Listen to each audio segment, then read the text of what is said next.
Coach mutsinze umukino w'umunsi wa 24 wa shampiyona mutsinda ibitego 2 gusa no mukino w'ingenzi. Tugiye ko wabibonye ko wabibonye ko twatsinze ntabwo rero ko iyo watsinze twose urishima iyo watsinze ukababara nyereka ko rero turishimye kuko dukeneye intsinzi kandi kuba tuyibonye ni byiza. Wari wavuze ko mu mikino iri imbere Muhadjili ashobora kuba yakize n'ubu aracyarwaye. Yatangiye imyitozo ejo urumva rero ko aracyafite byinshi kugira ngo agere kuri fitness levels ze ariko ngira ngo wenda ku cyuko wa mbere tongera dukomezanye n'uyu munsi yari afite imyitozo ye iri specific ngira ngo rero cyo kimwe n'abandi Abeli nawe niyo mpamvu ubona yakinnye iminota mikeya nawe ntabwo yari yujuje imyitozo mbese kugira ngo tube twamutangiza ariko kugira ngo wenda izindi match bazaba babonetse bose. Coach Chukuma hahindutse iki muri no misi?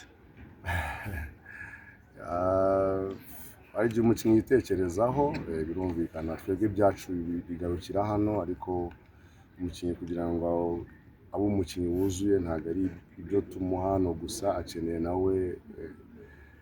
travail individuel lifestyle yo hanze akayihindura niba ari bitagenda neza bituma ataruhuka neza cyangwa se atatanga ibyo tumwifuzaho ngira ngo rero ni ibyo ngibyo nawe ni umukinnyi mukuru kandi ngira ngo hano turi ntabwo ari iwabo azi icyamuzanye yakagombye kuba ahubwo akora byinshi birenze biriya rero kuba arimo yashoboye kongera gusubira kuri level ye atsinda ibitego afashe equipe mu gukina ngira ngo n'ibintu umuntu yamushimira. Imikino 6 isigaye mu shampiyona y'u Rwanda irangire ni polisi n'izene gifite muri imikino 6 isoza shampiyona. No kugerageza kwitwara neza muri buri match kuko urabona equipe zose mu by'ukuri equipe yose ifite intego zitandukanye hari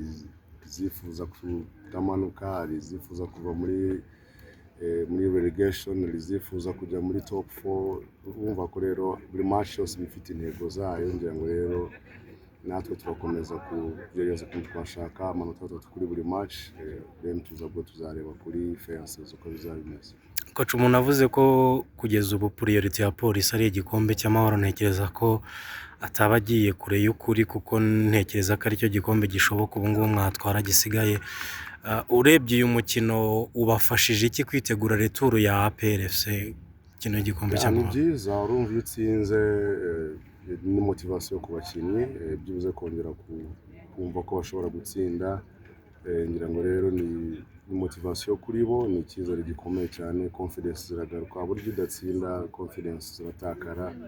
kandi buri hari intsinzi kuzana izindi ntsinzi ngira ngo rero ni ikintu navuga kuri match kandi nizera ko wenda tuzajya gukina iyo return leg wenda zaba amaze guhinduka byinshi dushobora kuba twamaze kurekipera abandi bakinnyi bose bari kuri fitness level zabo nziza